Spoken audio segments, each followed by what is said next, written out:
obviously, Jurgen, yesterday we found out that Steven Gerrard was going to be leaving Aston Villa. Can I get your reaction to that news? And obviously, is there any kind of advice that you can give to someone like Steven to kind of come back from a disappointment like that? Because I presume that you would see that he is someone who will come back from a disappointment. I'm very sure that we'll come back from that. I know him 7 years in Liverpool, so even with not meeting all the time, very often because of, for different reasons, it was America. Then when he was in academy, we obviously could create a bit of a close relationship, and I always followed him, obviously, and so we had a little exchange this morning, but nothing too deep or nothing, not a long conversation. And no, I can imagine that it's disappointing for him because of the ambitions he had and the things he wanted to achieve with Aston Villa, and that's obviously not cool. But I don't think we have to worry now about Stevie and how he said himself yesterday after the game. He knows the game long enough, and that's these kind of things can happen.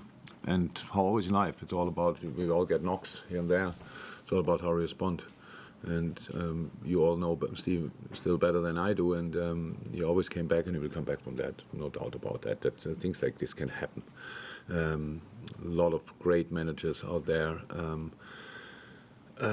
had to leave their previous clubs for different reasons. Some of the best did that quite frequently during their career, and then showed up somewhere else and learned from it, found a better situation, whatever. And yeah, he will be back 100%. And but now I hope actually that he takes a bit of time as well for him, because since he finished his career, he's pretty much working all the time, if I'm right. So maybe use it now a little bit for himself to recharge. You said last time I saw him that he's not played golf for years now, so he might be able to relax like that. I know where I live, so that's really strange, because the neighborhood is the golf course. It's a nice course as well, probably. I've never been there, I just know that there is one, so yeah. What decision have you made regarding the FA charge that you're facing, and will you be on the touchline tomorrow? I cannot make any decisions. You can decide whether to accept the charge or contest it, ask for a personal hearing. Oh, we just follow the process, the complete normal processes. So, in this moment, I expect being on the bench tomorrow, yes, but I don't know 100%. But I think the normal process. We are not now too used to it, but we have enough people who know how it goes, and we did everything we had to do. Naby back in training. Is Saturday too soon for Yes. him? But how important a point is this in his career as well? Because he's obviously been frustrated at the injuries, how they've hampered his time here at Liverpool. He's out of contract in the summer as well. So I'd imagine for a player like Naby, there's big motivation, get as much game time as possible, everything else will take care of itself. But that could be good for you as well, if you've got, again, a highly motivated player like that. Yeah, of course. So, but we can't rush it anyway. So it was a tough injury and a serious injury, and he's now back. It was only parts of in training which he was part of. From Monday on, Naby and Ibu will be, if everything goes like planned, will be involved in full team training. So that means then from there we count days or whatever. So, but his pre-season, if you want, football pre-season starts then more or less. Was really out for a while, like Ox was. So Ox was on the bench. I don't think ready to play, but in our last game. But he gets closer, so he's this 1 or 2 weeks ahead of Naby, which is very helpful for us as well. But yeah, the situation Naby is clear. But again, whatever happens in the summer, nobody knows in this moment. But it's now about making him as fit as possible, that he can sustain the awful lot of games coming up. So there are a lot of football games to play, and can't wait to have him back properly. And no other new injuries or any other comebacks? Or? No injuries or comebacks, no. Oh. Interesting.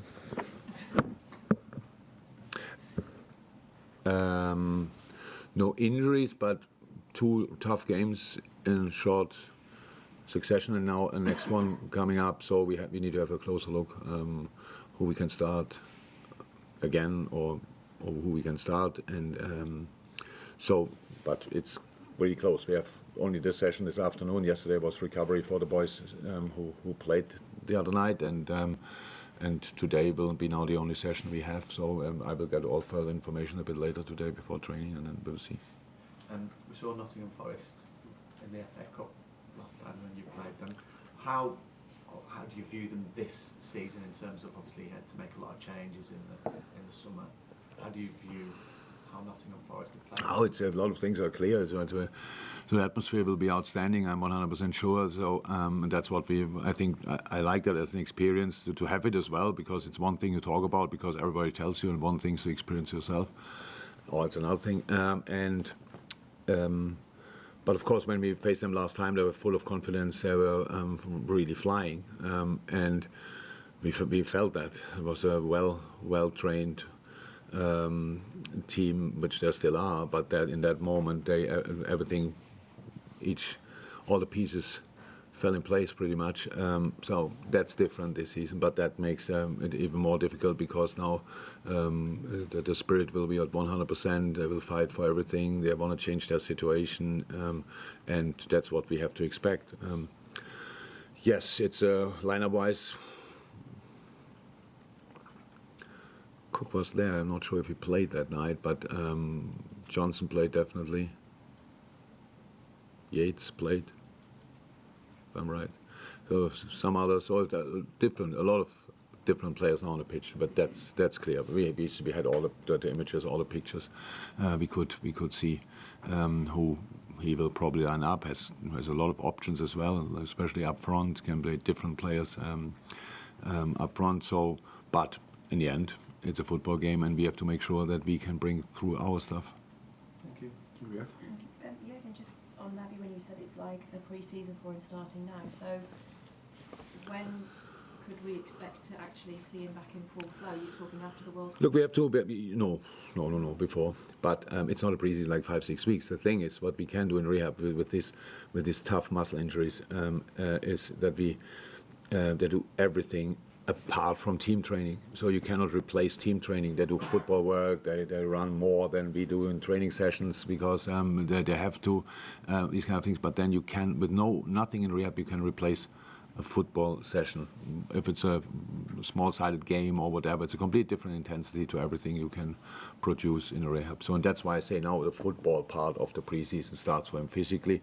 He could probably run our marathon when he starts on Monday, but that's not helpful because he needs to do other movements, and that's why, as long as we can give the boys time to recover fully and get as fit as possible, we always try to do that. The problem is when you start with injuries in the season, and the boys who come back very often have to play too early because there are no other options. In this case, I hope now that we can do that we can give him time and until he can play. But maybe next week I tell you Naby Keita starts. I don't know. We will see.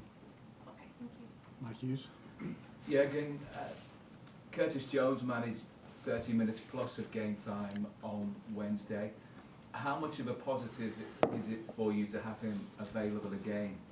Because he's had an horrendous last 12 months or so because of injury problems, and so many different injuries as well that have kind of stalled his progress. Yeah, well, you cannot stall or stop Curtis' progress, but yes, it was a tough one. Freak injuries, actually. Finger in the eye, and stuff like this were crazy. And this now was, nobody knew where it was coming from. It came out of the blue, stress reaction and these kind of things. But with young players, these kind of things happen. We are growing, and Curtis obviously at least grew still then. And but it's perfect to have him back. He's an exceptional player, exceptional talent. In whichever system we play, he can play different positions, which is very helpful. So it was for him very important to get the game time. But then you can see again what I said. You cannot replace football training. So it's like, where do we go? Where do I have to go in a game? They didn't play for U21s. We just brought him in again after a long time without regularly playing, and you could see there's still space for improvement, but that's normal.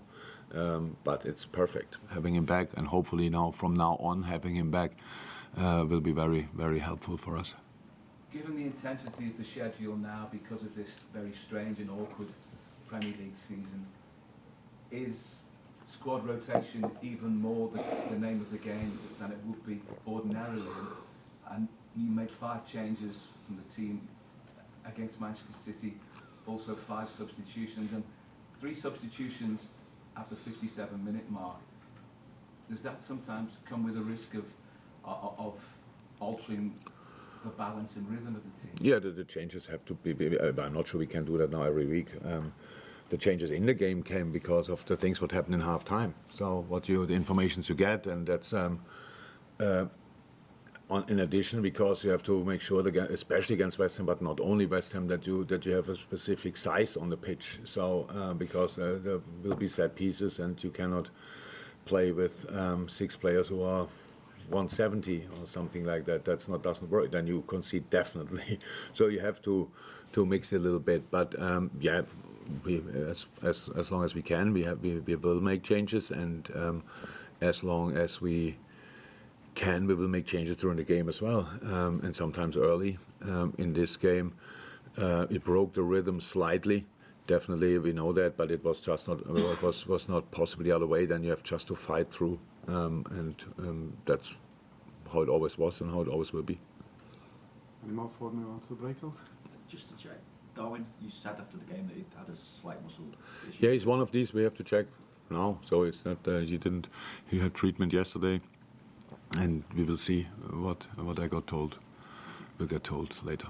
We have Carl waving at the back. Hi again. Carl.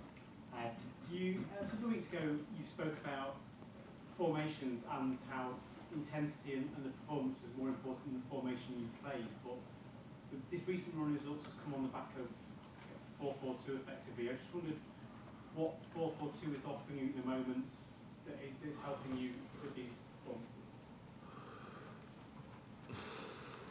performances. Stability, closing gaps we left open in the weeks before. Not on purpose, it just happened. We played for quite a time, a specific system, a specific way. And when you get used to things, you lose a little bit the desire for the detail. And because it was so well tuned, let me say like this, how we defended, or how we pressed, or how we did different things. Little things can change a lot, and that's why we had to change a big thing, and to start thinking new about it as a group, and not telling him if you do differently, you do differently, because it's always a row of different things what happened then, and that's why we had to do it slightly different. It's actually not a big difference. It's a change of responsibilities slightly. It gave us so far more stability in different moments. Will we always play like this? In the last game now, to get stability again, we changed to a 4-5-1 in the last few minutes. So that's possible still. It all depends to who's available, who is fit, who can. When we started the 4-4-2, we had two more strikers available. Feels like long ago, but it's only like 1 or 2 or 10 days ago that we had 2 more, and so we have to stay open for all different possibilities what we can do, and we will, and then we make decisions about that. So it's about what is best for us and what is the worst for the opponent. That's pretty much how you try to set up, and that's what we always did and will do.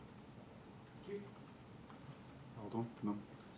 Right, everything from this point embargoed until 10 p.m.